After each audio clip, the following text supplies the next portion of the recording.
मोहतरम हज़रात सामने करा बड़ी खुशी के साथ ये कहना पड़ रहा है कि आज हमारे गांव मदनी टोला पुरंदरा में महाअल्लामा इब्न क़य्यिम अल-जौज़िया में ये छोटा सा प्रोग्राम रखा गया है और आप लोगों ने अपना कीमती वक्त निकाल कर इसको और भी बड़ा बना दिया। इसके लिए हम आपका बहुत बड़ा शुक्रगुजार हैं। अल्लाह के नबी इस दुनिया में आए थे आज से 1400 साल पहले और इसलिए आए थे कि उन्होंने एक दीन को लेकर आया था और उस दीन का नाम इस्लाम है।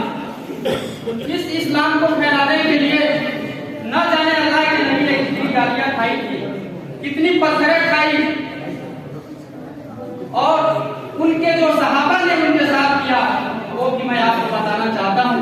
नजर डालिएगा, वो नौजवान नजर डालिएगा, नाम है उसका हमजा। आज शादी होती है, नई बीवी घर में आती है, हाँ हाँ हाँ हमारी जबान में उसको सुहागरात कहा जाता है, शब जुबान कहा जाता है, अपनी बीवी के साथ मनाते हैं, अभी गुस्ल भी नहीं कर पाते हैं कि नकारे जंग बजता है। मेरी इस आवाज के बाद अब कोई घर में न रुके, जंग शुरू हो चुकी है, जल्दी से निकलो। मोहतरम हज़रात, हज़रत हमजा ने घोड़ा उठाया, तलवार ली और मैदान जंग की तरफ निकल गए।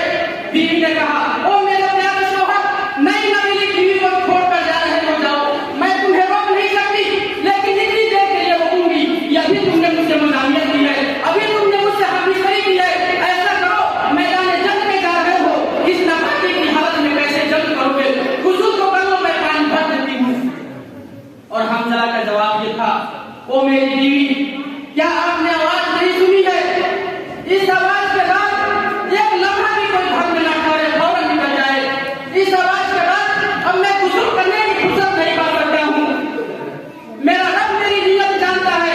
फौरन मैदान जंग के लिए निकले, घोड़े को एक लगाई और बीवी को मुखातब करके कहा, अरे मेरी बीवी, अगर मैं जिंदा बच के आ जाऊँ तो ठीक है, अगर मैं मैदान जंग में शहीद हो जाऊँ और तू मेरी शहादत की खबर सुने तो मेरी बीवी एक काम करना, मेरी बीवी तक गुजार मेरे बेटे, अभी तुमने देखा नहीं क्या है, मैंने तो बहुत कुछ देख लिया है।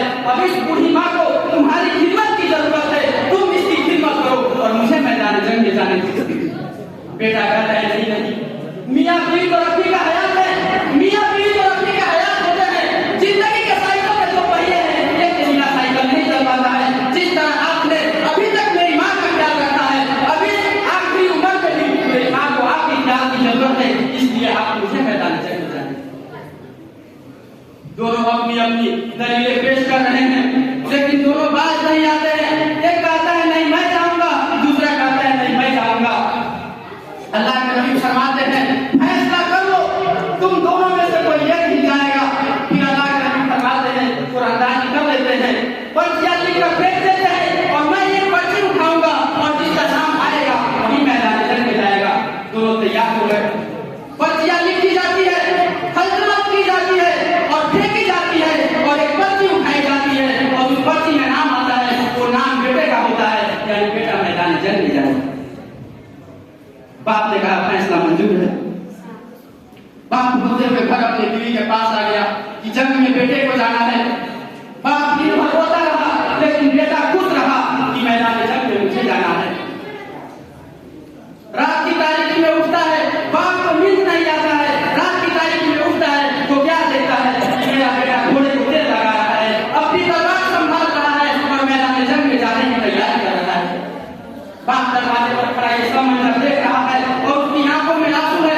बाप चलते चलते धीरे धीरे अपने बेटे के पास आता है। बेटे ने पैर की खबर सुनी और पीछे मुड़कर देखा, बोला क्या बात है अब्बा, नींद नहीं आ रही है? बेटे ने कहा, तो बाप ने कहा कि मेरे बेटे मैं तुमसे 2-3 सवाल करना चाहता हूँ। देखो तुम्हारी माँ सो रही है, तुम्हारी बीवी तुम्हारे बच्चे सो रहे हैं, मैं तुमसे चंद सवाल करना चाहता हूँ। बेटे ने कहा बोलिए अब्बू जान। बाप ने कहा मेरे बेटे, मुझे याद है जब मैं एक बार बीमार हो गया था और तुम्हारे बच्चे भी बीमार हो गए थे और इत्तेफाक ये देखो कि तुम्हारी बीवी भी उसी दिन बीमार हो गई थी। लेकिन मेरे बेटे, मैंने देखा कि तुम जितना परेशान मेरे लिए थे, तुम उतने परेशान अपने बीवी और अपने बच्चों के लिए नहीं थे। कहाँ आप मुझे याद है, तुम तभी को लेकर आए थे, तुम हकीम को लेकर आए और तुम्हारे पास पैसों की रकम की इतनी कीमत थी कि तुम एक का ही इलाज करा सकते थे और तुमने अपने बीवी और अपने बच्चों को छोड़कर तुमने मेरा इलाज कराया था। बेटे ने कहा हाँ बुझान मुझे याद है। फिर बाप ने कहा बेटे एक दिन ऐसा भी आया था, तुम जंगल में भेड़ों बकरियों को चराने गए थे, मैं रात में निकल रहा हूँ, उसने घोड़े पे वही लगाई और दरवाजे से आगे निकला और बातें में चला। अरे बुझान दुआ कीजिएगा, कल क़यामत के दिन जन्नत के दरवाजे पर खड़ा होकर मैं आपका इस्तकबाल करूंगा, आपका इस्तकबाल करूंगा, आपका दुआ करूंगा। आखिर वो कौन सा जज्बा था जो बाप अपने बेटे को नहीं देना चाहता था और बेटा अपने बाप को लेने भी कॉल करता था। वो जज्बा इसी ईमान का था और इसी जन्नत में जाने का था। आखिर में दुआ करता हूँ कि अल्लाह ताला हम सबको एक नेक राह पर चलने की तौफीक अता फरमाए।